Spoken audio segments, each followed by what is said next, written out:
Long ago, in the town of Obadele, where the air was thick with secrets and the law bent with whispers, two patrolmen patrolled a lonely, dust-covered road beneath a moon swollen with pride. To them, this night was no different, just another, poor soul to corner, another show of control. They weren't chasing justice, they were flexing power.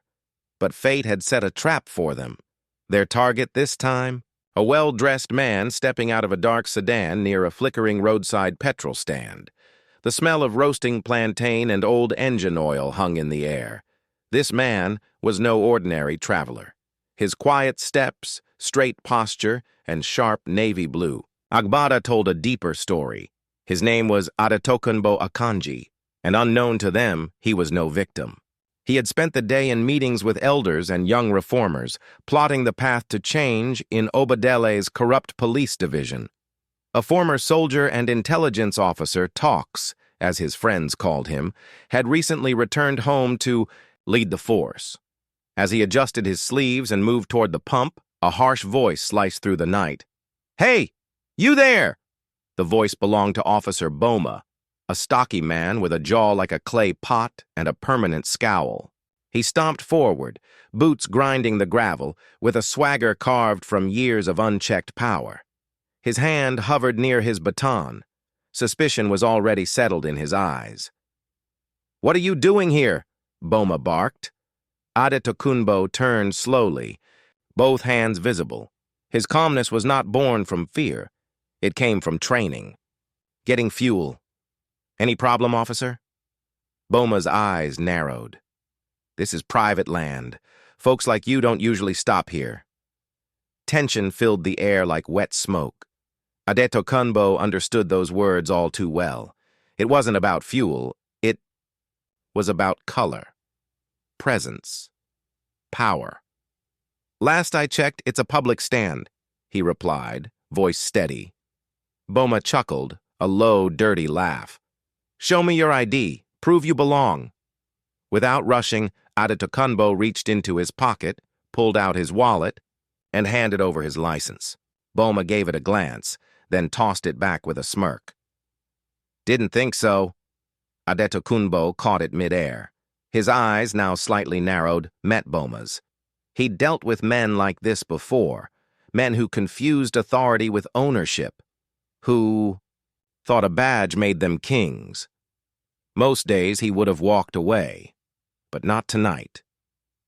"Tell me, officer," he asked, voice quiet but sharp, "what does someone who belongs look like to you?"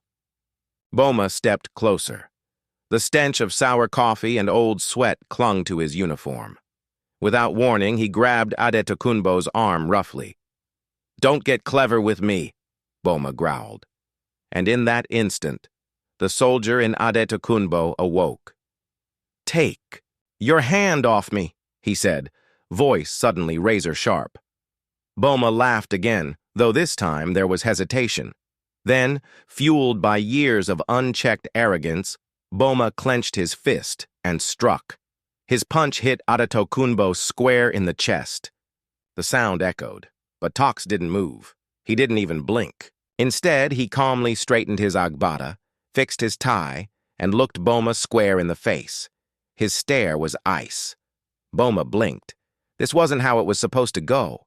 He had expected fear, rage, not stillness.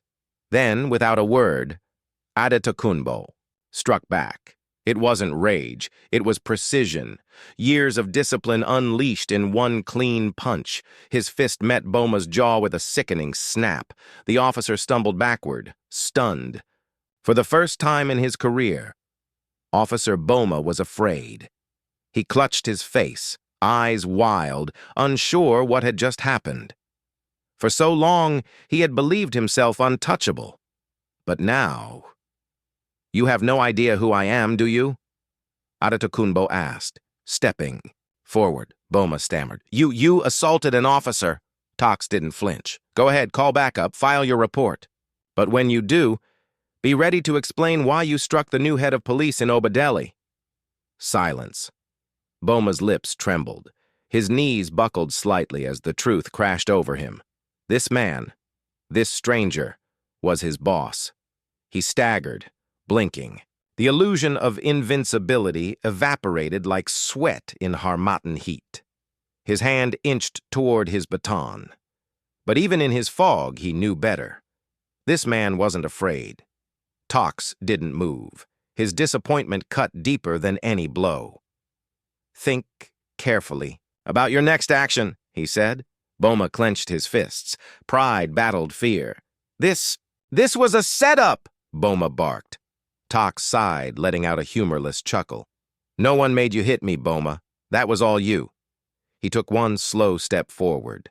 Boma stepped back, and for the first time, the hunter had become the hunted. Chief, Adetokunbo Akanji's words had cut deeper than any strike. "How many others have you done this to, Boma?" The question floated in the air like smoke from a dying fire.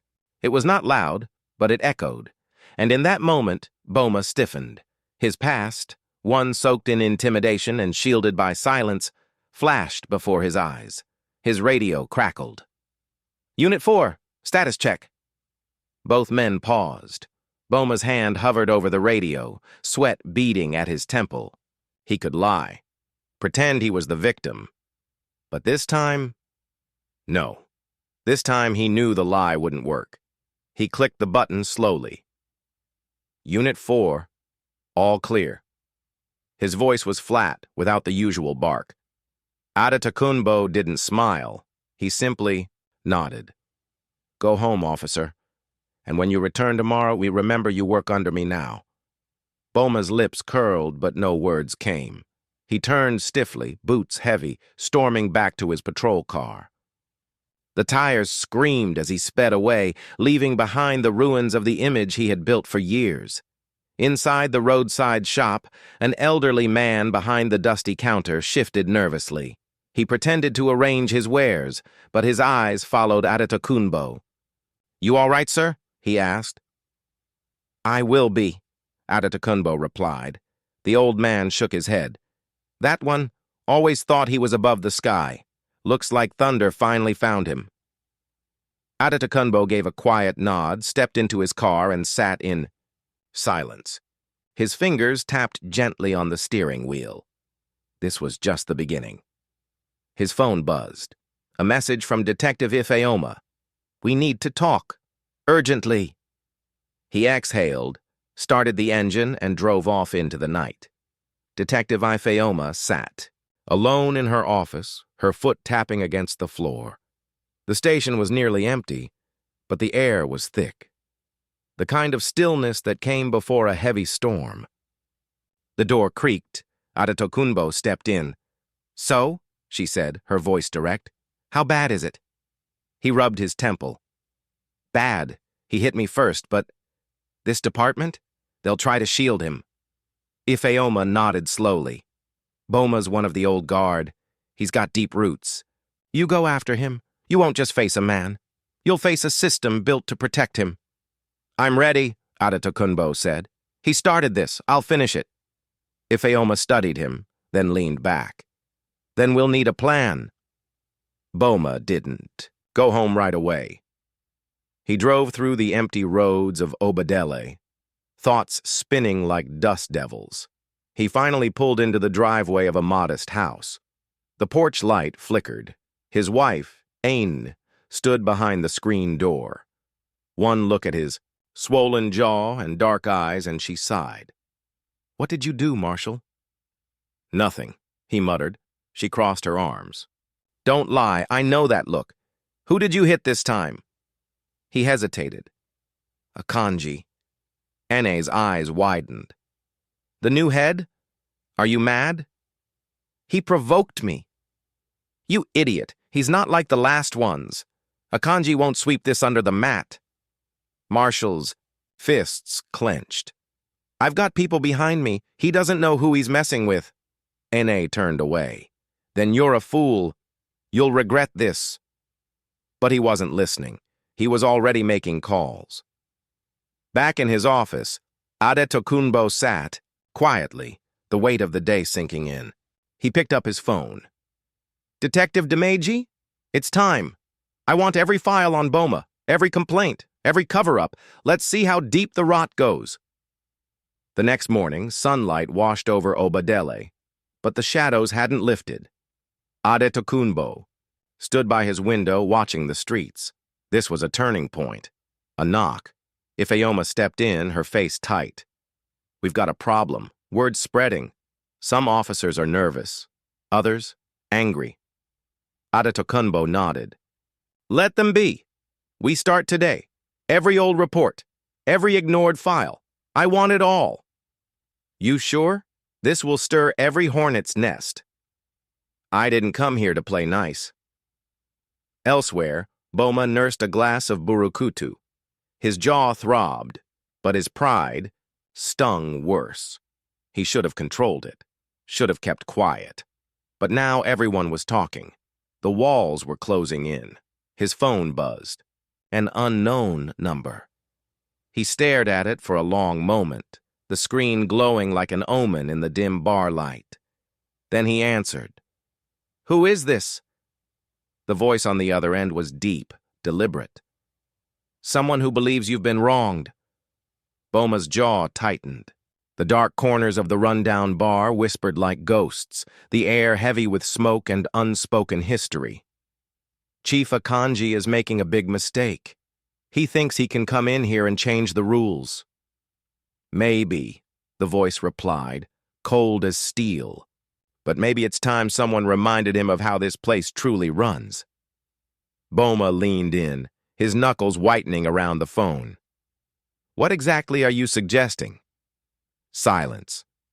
Then, wait for our signal. We'll be in touch. The line went dead, but something darker than alcohol now coursed through his veins.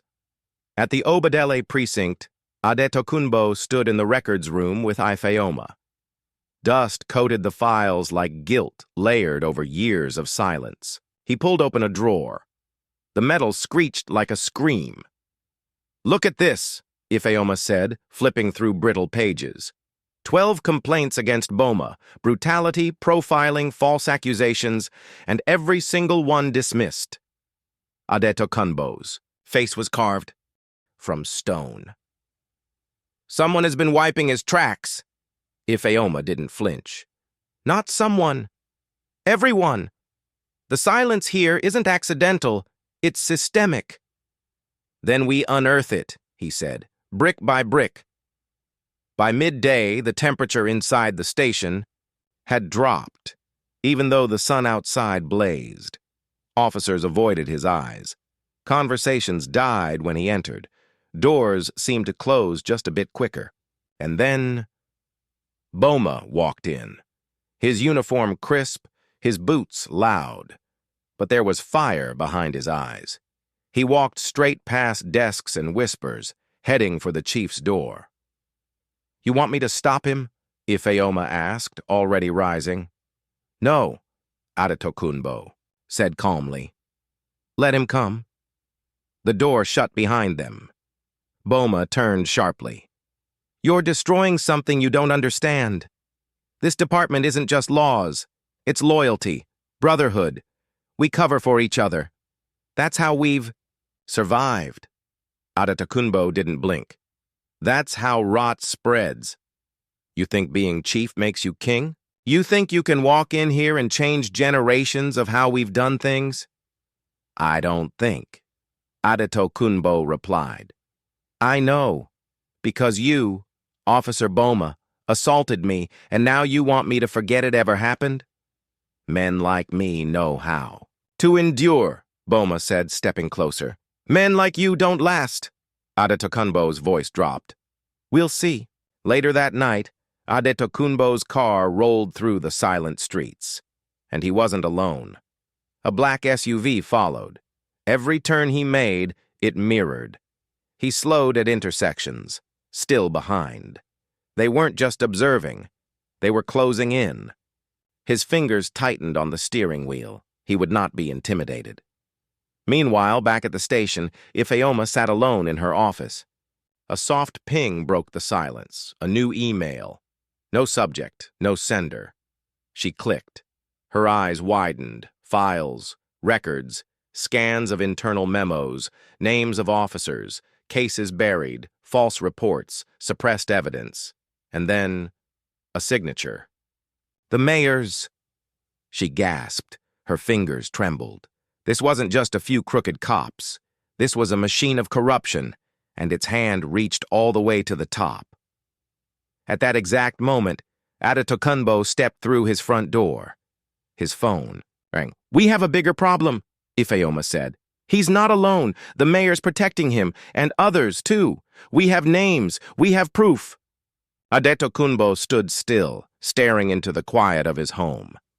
"Gather everything," he said, his voice like the edge of a blade. "We end this, in daylight." Across Obadele, in a quiet bar wrapped in shadow, Boma sat nursing a glass of burukutu. The bitterness matched the storm inside him. The man in the suit arrived. No name, just presence. "You ready to fix this mess?" he asked. Boma stared at his bruised reflection in the glass. "Yes, it's time." And in that moment, a different kind of battle began. By dawn, whispers had turned into murmurs, murmurs into chants. And by evening, the chants became a storm. Hundreds stood outside the precinct, holding signs, holding hope, demanding answers. Adetokunbo stood at his window. "This is what truth brings," he whispered. A knock. Ifeoma entered, holding a folder tight to her chest. "Anonymous tip," she said. "Worse than we thought." Adetokunbo opened it. 5 more officers, all like Boma, all protected by the mayor's hand. He slammed it shut. "We release everything. Today." "It'll burn this place down," Ifeoma warned. "Then we rebuild from ash." Outside, camera lenses blinked like curious eyes. Reporters pushed forward. Protesters chanted louder. Inside, the station had split. Some officers turned away. Others clenched fists. And Boma? He was still missing, but Adetokunbo knew. The storm was coming. Inside the chief's office, silence clung to the walls. Ifeoma leaned against the desk, arms folded.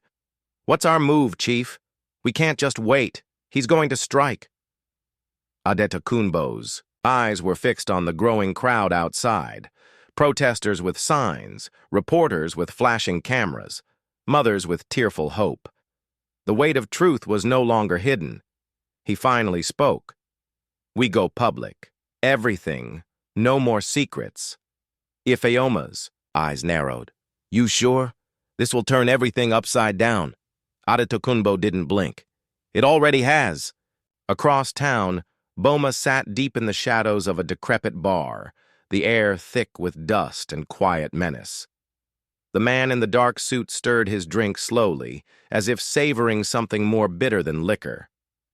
"Carter's a problem," the man said calmly. Boma scoffed. "You think I don't know that already?" The man leaned forward, placing a thick envelope on the table. It made a soft thud. "Then what are you going to do about it?" Boma stared at the envelope. Suspicion flickered in his eyes. He didn't trust this man, but he was out of time and out of allies. He reached for it. Whatever was inside was his last card. By evening, the crowd outside the precinct had swollen. Hundreds now. Voices raised, fists lifted, hope roaring against years of silence. Adetokunbo stood on the steps of the building. Ifeoma stood beside him, stone-faced. He took a deep breath. "Good evening," he began. His voice was steady, even against the storm.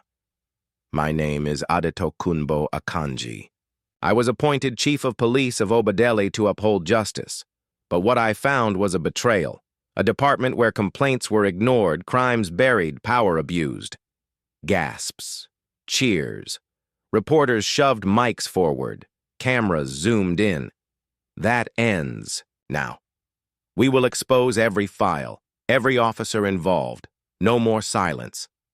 And somewhere, hidden among the crowd, a dark figure slipped quietly into the shadows. Inside the station, officers watched, frozen. Some sat with heads bowed. Others clenched jaws in silent rage. Ifeoma turned to Adetokunbo. "You just declared war." He nodded. "I know." That night, Boma paced his living room like a caged lion. The envelope sat unopened on his coffee table, but its presence screamed. He finally sat, staring at it. His phone buzzed. A voice on the other end. "Is it done?" "Not yet," Boma muttered. "Soon." Click. He reached for the envelope, unsealing. It felt like unchaining a beast. Meanwhile, Adetokunbo sat alone in his office. Case files open. Memos spread like fallen soldiers. His phone rang. Ifeoma's voice was sharp.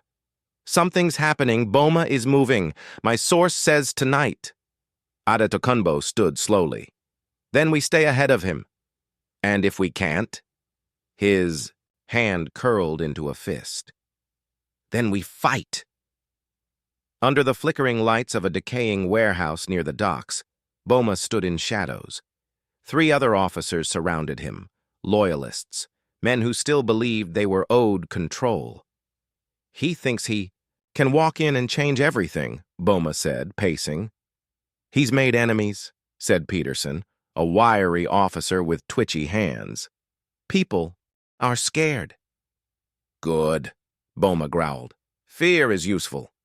Peterson shifted. "You sure about this? This goes beyond the badge." "Carter is the disease," Boma snapped. "We make him look like the villain. We turn the town against him." A silent nod passed through the room. The plan had begun. Back at the station, Ifeoma monitored the police radio. Then, static. "Disturbance reported. 5th and Maple. Shots possibly fired." Her spine stiffened. "That's near the chief's home." She ran. Adetokunbo had just grabbed his coat when she burst into his office. "It's starting." They rushed into the night. The moment the dispatch crackled with a false report, Adetokunbo sprang into motion.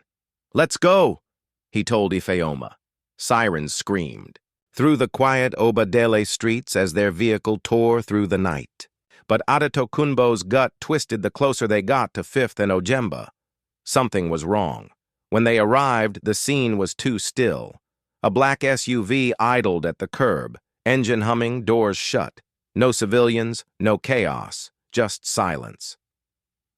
"This feels like a trap," Ifeoma muttered. Adetokunbo nodded. "Stay sharp." They exited the vehicle, weapons drawn, eyes cutting through the darkness. A shadow peeled away from the alley. Boma. And he wasn't alone.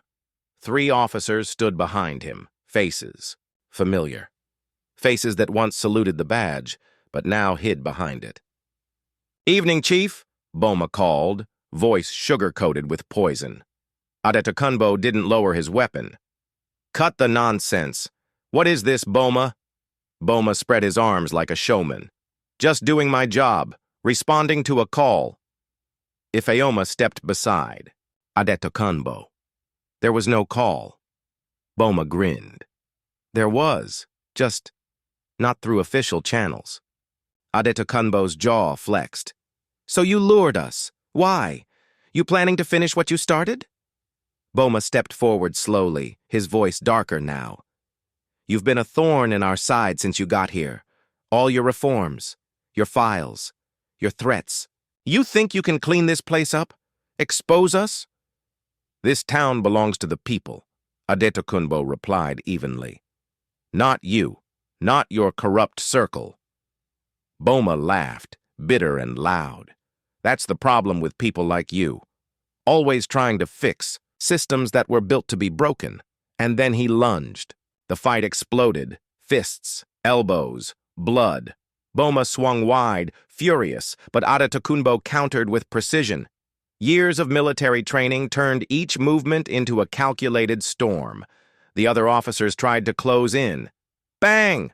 A warning shot from Ifeoma. "Back off!" she barked. The men froze, startled by her fire. More sirens wailed in the distance. Red and blue light spilled into the intersection like a rising tide. Boma panted, chest heaving, blood at the corner of his mouth. "You're wasting your time. This department, this town, they won't back you."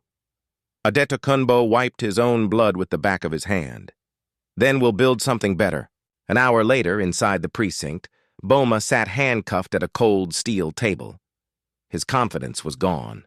His jaw bruised, his stare empty. Adetokunbo sat across from him, calm. "You lost." Boma chuckled bitterly. "You think you won? You think the people who really run Obadele will let this stand? They'll bury this, like they always do." "Maybe," Adetokunbo said, "but not without a fight." The door opened. Ifeoma entered, thick folder in hand. She dropped it on the table with a heavy thud. "Here's everything. Files, emails, reports, names. You're done." For the first time, fear truly showed on Boma's face. 2 days passed. The square outside the station, once filled with protest, now pulsed with celebration.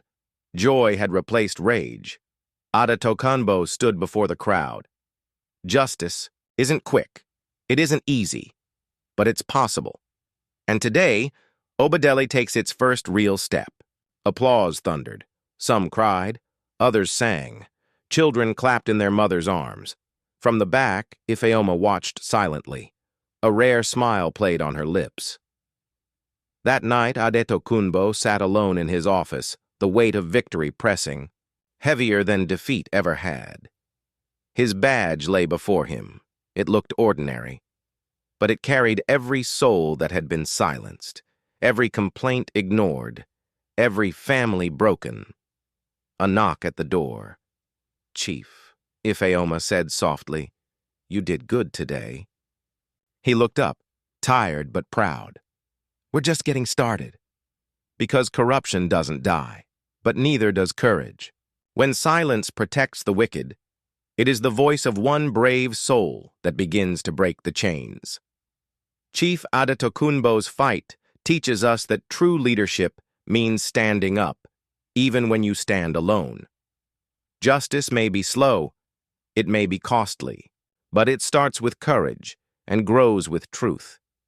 In every broken system, there lies a chance to rebuild, if someone dares to lead. If this story inspired you, don't forget to like, subscribe, and share to support more tales that speak truth. Justice and courage. Let's keep these voices loud, for today and for tomorrow.